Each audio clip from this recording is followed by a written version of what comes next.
કાશી વિશ્વનાથની 12 વર્ષ અજમલ રાજા પૂજન કરે છે, ભક્તિ કરે છે, તપસ્યા કરે છે અને 12મા વર્ષે આકાશવાણી થઈ માગો અજમલ માગો કે પ્રભુ આપ તો અંતર્યામી છો, હું શું માગું આપની પાસે, તમને તો મારી ખબર છે પ્રભુ. તે ભગવાન ભોળાનાથે કાશી વિશ્વનાથ મહાદેવ કીધું, હે અજમલ હું તો અજર અમર છું, જન્મ લેતો નથી, મરતો નથી, પણ તમને એક વચન આપું, તમે દ્વારકા જાઓ, મારું વચન છે, તમે દ્વારકા જાઓ, દ્વારકાધીશને મારા વચનની યાદી અપાવજો, તમારી બધી મનોકામના પૂર્ણ કરશે. ખૂબ રાજી છે અજમલ રાજા. હુંદુ કાશ્મીર આવ્યા. ક્યાં આવ્યા? હુંદુ કાશ્મીર. બાપાની જન્મભૂમિ છે હુંદુ કાશ્મીર.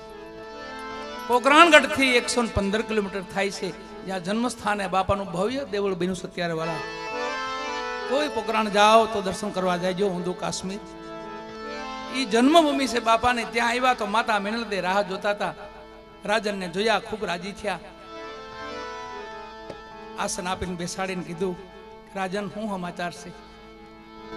કે સતી, માતા મેનલદે હતા કે સતી મને કાશી વિશ્વનાથ મહાદેવ વચન આપ્યું છે અને મારે દ્વારકા જવાનું છે, મારે દ્વારકાધીશને વચનની યાદી અપાવવાની છે, આપણી બધી મનોકામના પૂર્ણ કરશે. તો શું વાર લગાડો, જાઓ ને, જલ્દી કરો ને. અને વાલા ઘોલ્લું હાંક્યું.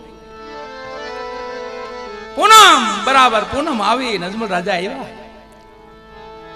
એક પૂનમ, બીજી પૂનમ, ત્રીજી પૂનમ, ચોથી પૂનમ, પાંચમી પૂનમ, એમ કરતા કરતા કરતા 12 પૂનમ પૂરી થઈ અને 13મી પૂનમ આવીને તો પોતે પાગલ જેવા બની ગયા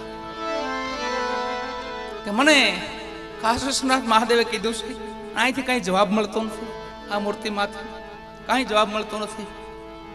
માતા મેનલદે કીધું, જાઓ જલ્દી કરો, પૂનમ આવવાની તૈયારી છે, જાઓ રાજન. લાડુ બનાવ્યા ભગવાનના ભોગ માટે, લઈને હાલતા થયા. આવીને દેવળામાં ઉભા રહ્યા, લાડવા મૂક્યા, બે હાથ જોડ્યા, હે પ્રભુ, હે ઠાકર, આ 13મી પૂનમ છે, હવે તો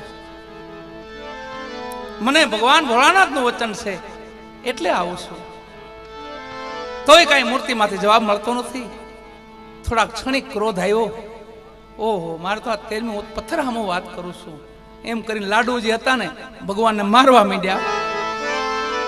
તો બ્રાહ્મણ લોકો જોઈ ગયા, ગુગળી લોકો, ઓહો રાજન કોઈ પાગલ રાજા લાગે છે. હાથ પકડીને બહાર કાઢ્યા. રાજન તમે શું કરો છો? કે હું ઠાકર હારે બે વાત કરતો હતો, મને કાશી વિશ્વનાથ મહાદેવ વચન આપેલું છે, અહીંથી કઈ મને જવાબ નથી મળતો. તે બ્રાહ્મણે કીધું, તમે કેની વાત કરો? દ્વારકાધીશની, ભગવાનની વાત કરો? હા ભગવાનની વાત કરો.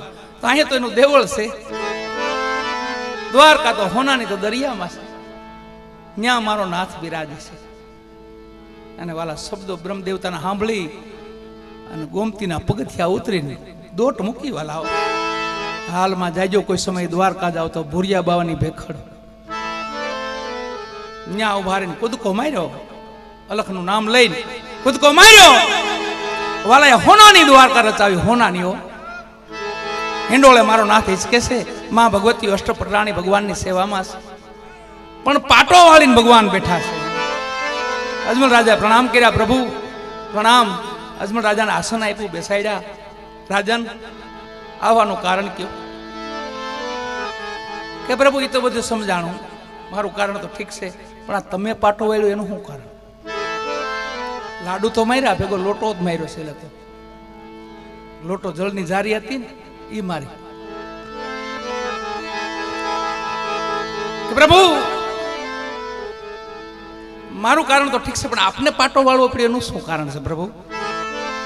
થઈ ભગવાને યાદ આપી કે રાજન, હમણાં ઘડીક પેલા મારા ભગત આવ્યા હતા, ઘડીક વાર એને હું ન બોલ્યો ને, પેલા લાડવા માર્યા, પછી આ લોટો મને માથામાં માર્યો છે. યાદી આવી ગઈ, પ્રભુ એ તો હું જ હતો. ખેર, આવવાનું કારણ કયો અજમલ? આવવાનું કારણ પ્રભુ, આપને રાજસ્થાન ભૂમિમાં પધારવાનું છે, પોકરાણની ભૂમિમાં આવવાનું છે. ભગવાને વચન આપ્યું, જાઓ વડા વિરમદે, નાના રામદેવ અને વાલો આવે છે. વાલા દ્વારકા મૂકીને આવ્યા, વાલો આ બાજુ પેલા દ્વારકા આવ્યા, પેલા દ્વારકાથી પોકરાણ આવ્યા અને પોકરાણથી પંચાળમાં આવ્યા. એ જ ધણી છે વાલા, એ દ્વારકાધીશ છે.